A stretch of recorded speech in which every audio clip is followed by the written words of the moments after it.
All right. This should be live, so can... Hello, everybody. This is Stuart Grosse. I am your favorite purveyor of villainous and otherwise naughty main. Um, as of now, I have 100.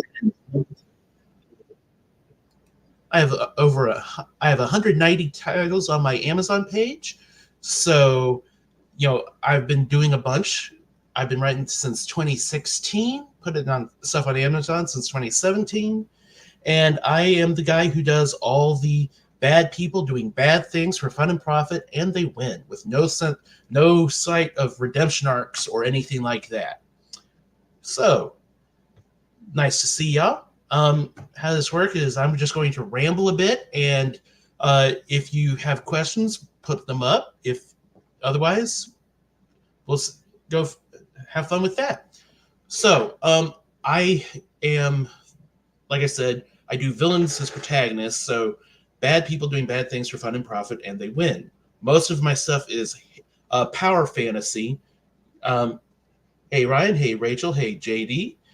But yeah, so most of my stuff is power fantasy, so it's like, well, I don't have to actually care about gang balance or how this would work for things in the long run because you see an enemy, you curb stomp them. It's fun, people like it.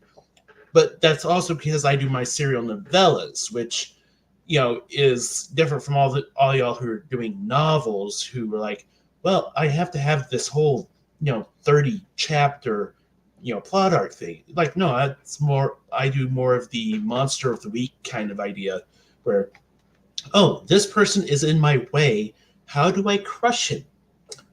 And so I have, it's a lot of fun.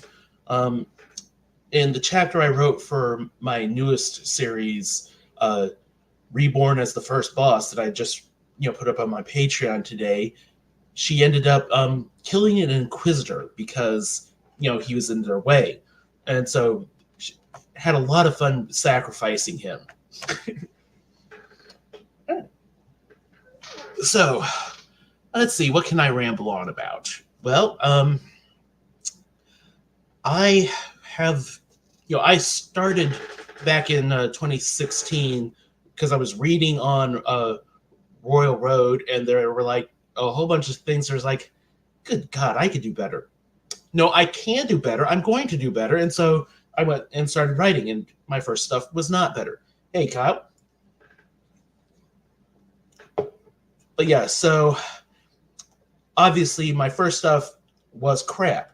Your first stuff is always going to be crap. And then you try to be, you try to suck less or suck differently after that. And so my first book was called Frozen Soul, and it was crap.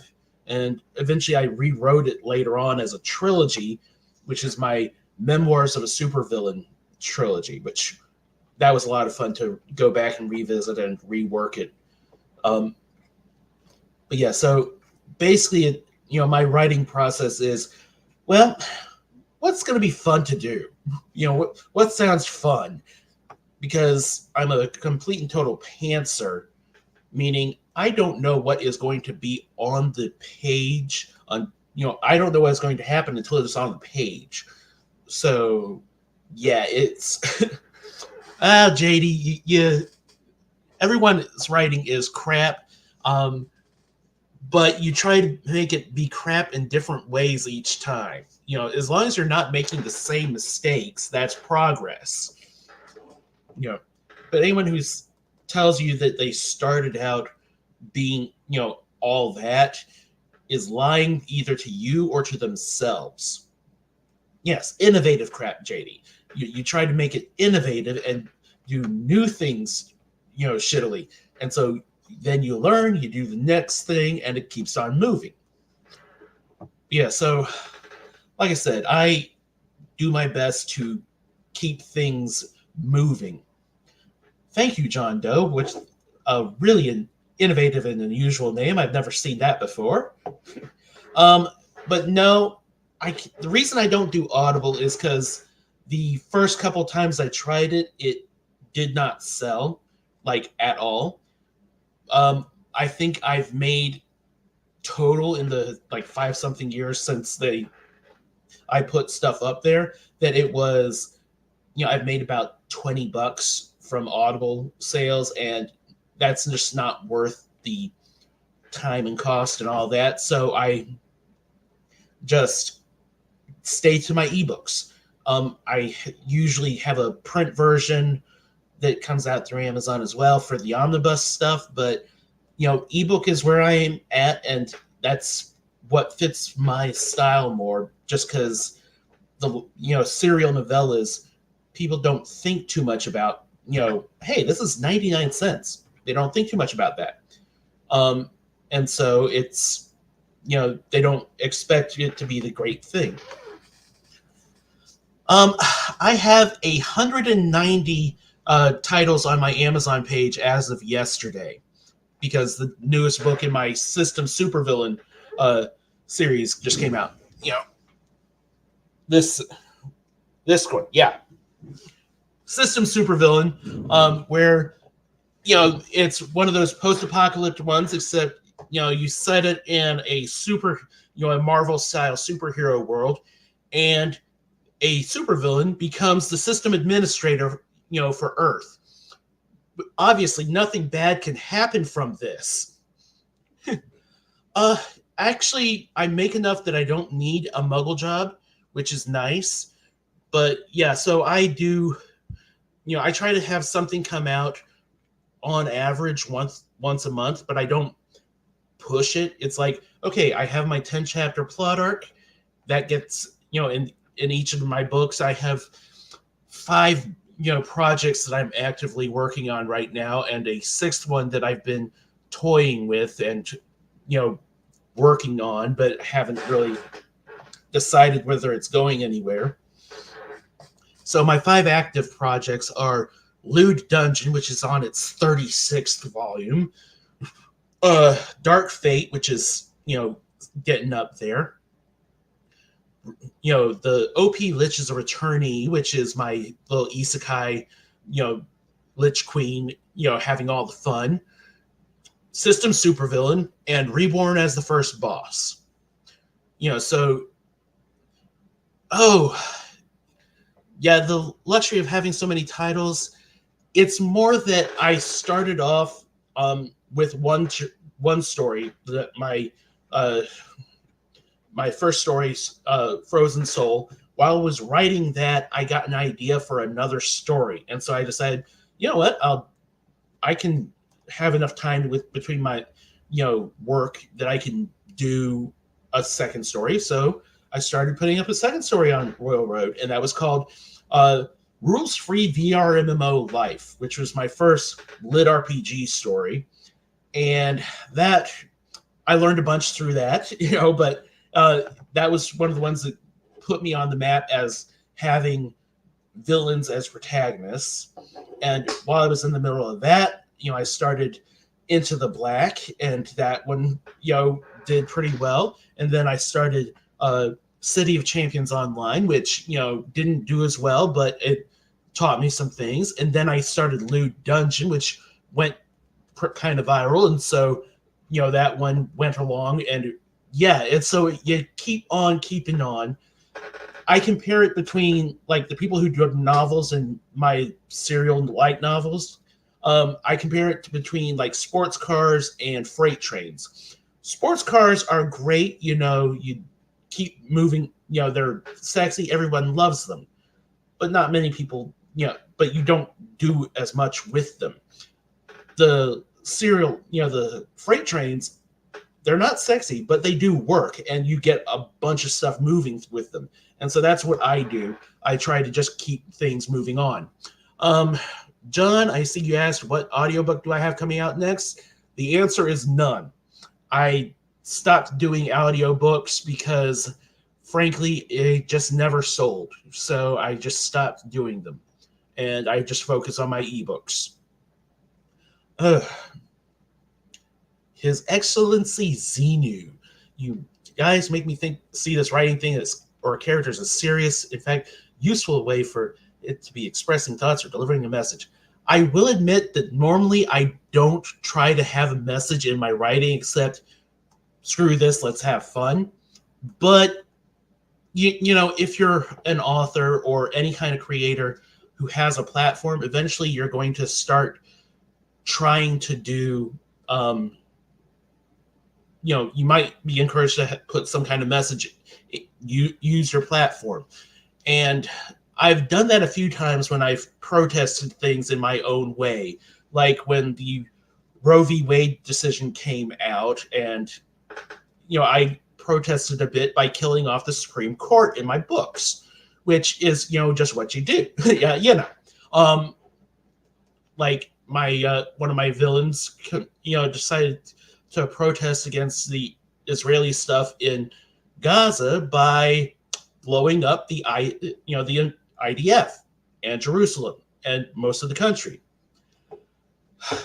Well, like the because of the you know, the thing about the audio is that I was doing the royalty share because I had no money at the time, and it just, and like I said, it, my stuff didn't translate well into audio.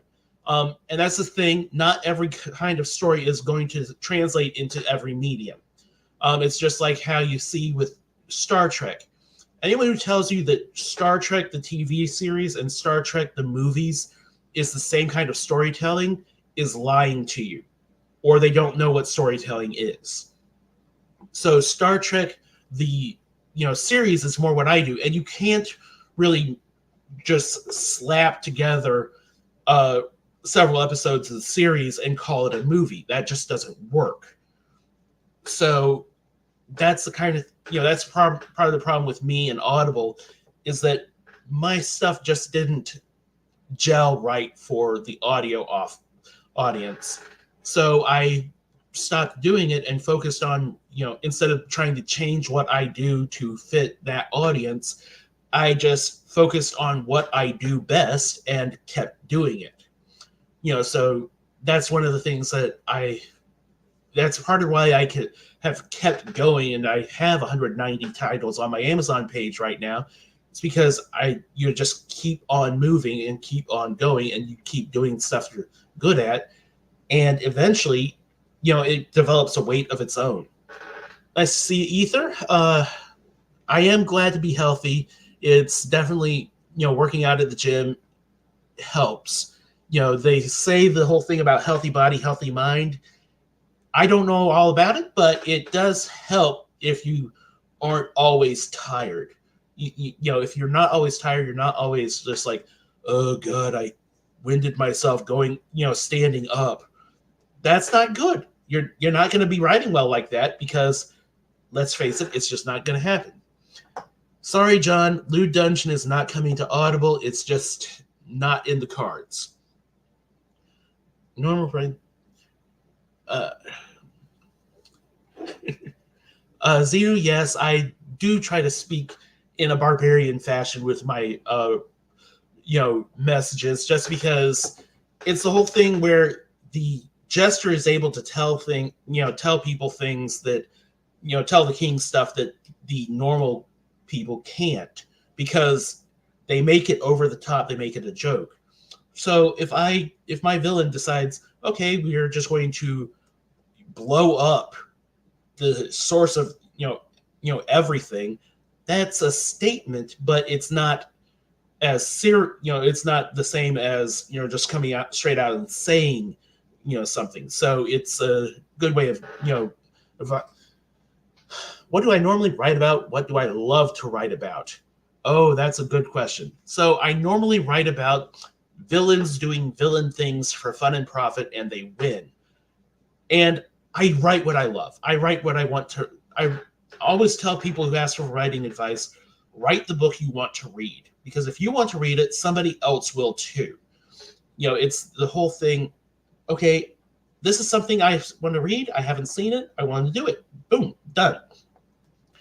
So most of the time when you see villains in books where they're like the protagonist, it's always the redemption arc, or it's the anti-hero, or it's the bad guy trying to do good, or they're just misunderstood, or any of that.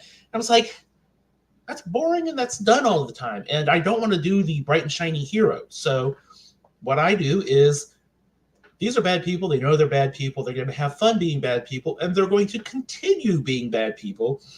And anyone who doesn't like that can try to stop them. But that's not going to be easy because I also do power fantasy. So basically, anyone who has ever played Grand Theft Auto and said, I like causing all the chaos, then that is what I'm doing. So you blow up stuff all over the place. It's the kind of people who, okay, we've all had the fantasy of driving down the highway and there's a slowdown and you're like, I really wish I had a rocket launcher right now to clear all this out of the way.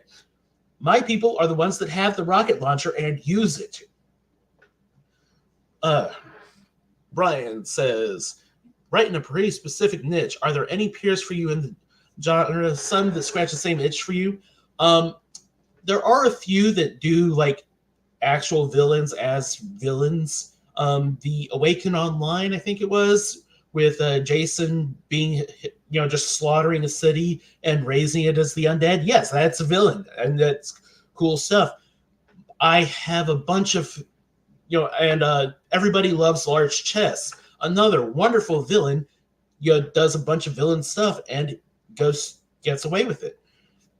There's also a bunch of ones in the Japanese market with, light novels who are, been translated, and those, you have much more willing to do the bad people doing bad things than you see in the American or the English speaking audience. Rachel asks, favorite scene or way you've had your characters do their villainous thing? I have had a bunch of favorite things. If I could, I think the first time that I truly shocked a few people, though, is probably my favorite, because in one of my rules free VR MMO life, I had an Easter egg in the character's character creation bit where it said one of his items was the Dulcet cookbook. And for those who don't know, there was an artist in the 90s, I think, named Dulcet, who drew some very interesting cartoons. There are two types of people in this world: people who've seen Dulcet comics and those who can look at barbecue the same way ever again. Because they were doing Long Pig. And so one of my characters, barbecued a villain, a rival villain in the middle of their tutorial zone. And that was part of how I started the series. And so I had a lot of fun. That set the tone for the series. We're like, yeah, we're just going to do full-on evil, like D&D. That one was an homage to the evil campaign in D&D, where you're sick and tired of being the heroes. You've done that for the last 20 campaigns. You're like, oh God, I'm so tired. Let's just be evil. We're gonna kick the puppies, burn down the orphanage, all gonna have fun. And the thing about the evil campaign is that eventually you reach a tipping point where it's like, I got it out of my system, I'm good. Or you turn those caricatures into characters and then keep having fun. So that's really what I've been doing with all of my villain scenes. They're all like, hey, let's have fun. Thank you, JD. The worlds and role-playing systems are a lot of fun. Most of my systems, I will just hand wavy them. Like, okay, here's a vaguely D&D-esque system. You got your 6 attributes. You have some other stuff. Go have fun and make stuff up as I go along. Sometimes where I want to be more crunchy with the system, I steal the system. Literally, City of Champions Online, I use Mutants and Masterminds 2nd edition. My Winterborn series, I used Dungeons and Dragons 3.5 and had dice rolls to determine the plot. And my system supervillain series that I'm writing right now has Champions Hero System 5th edition. And then I got my net, and then the one that I'm working on, I haven't decided whether it's actually going to go through or not. I'm using Shadowrun 4th edition. So I haven't decided whether that one's actually going to see the light of day or not.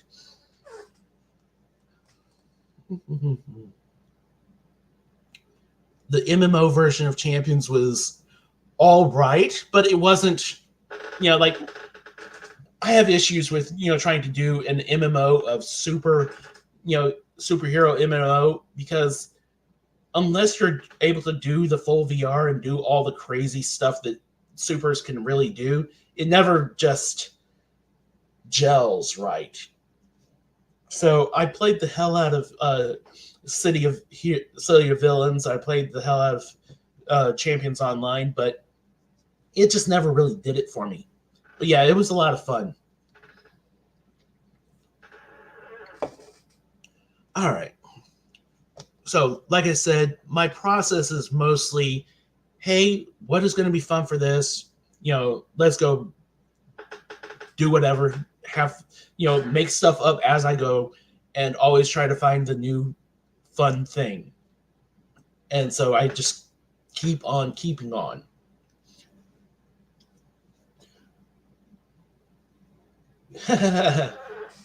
Bad guys never win eventually. That's the real world would tend to disagree with you, Xenu. But yeah, what I do is basically the bad guys who they don't need to worry about press releases or all that, because they're the villains. And if the heroes come in, the heroes don't have the plot armor to protect them. So they get dead. And that's what happens to a bunch of the heroes. That, like, if you see somebody in a, knight in shining armor type archetype in my books, bad things are about to happen to them. The lucky ones will die. They sold City Heroes to NC. Yeah, I remember that. That was, well, it could have been good, but oh well. But yeah, no, like I said, my villains are the kind of smart villains who are like, no, we're just going to just, they're not the kind of people who do, oh, I'm going to take over the world. Ha, ha, ha. It's like, no, I'm going to steal this shit because it's, because I want it. And I don't need to worry about, any of the other stuff, because anyone who gets in the way is going to be too dead to disagree with me. History tends to agree with me, though. Yeah, I'm afraid not.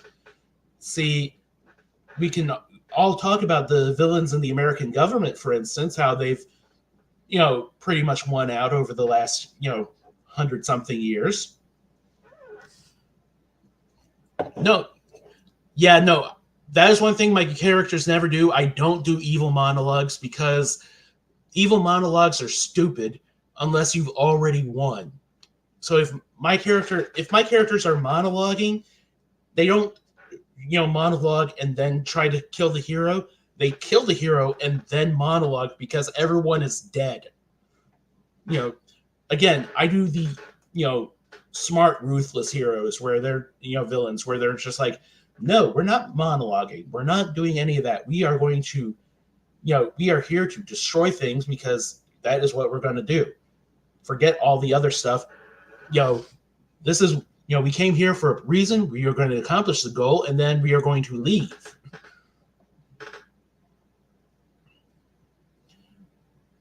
It's cute that you think those are the only villains, Xenu.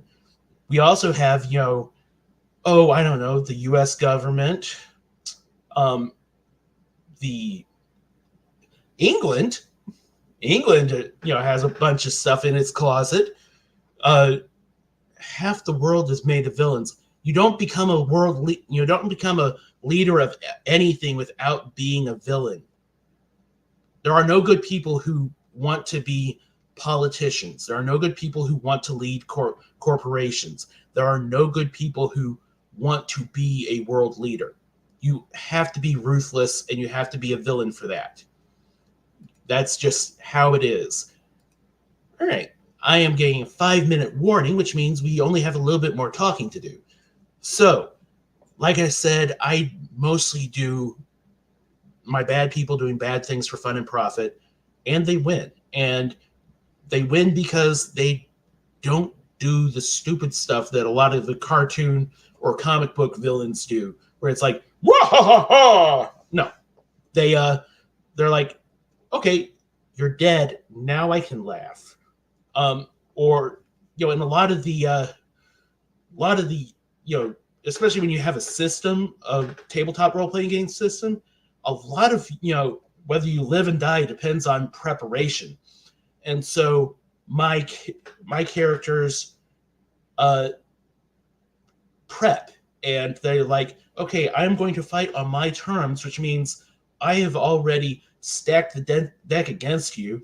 And so then I get the first strike, and you're incapacitated. Now I can proceed to stab you until you're dead.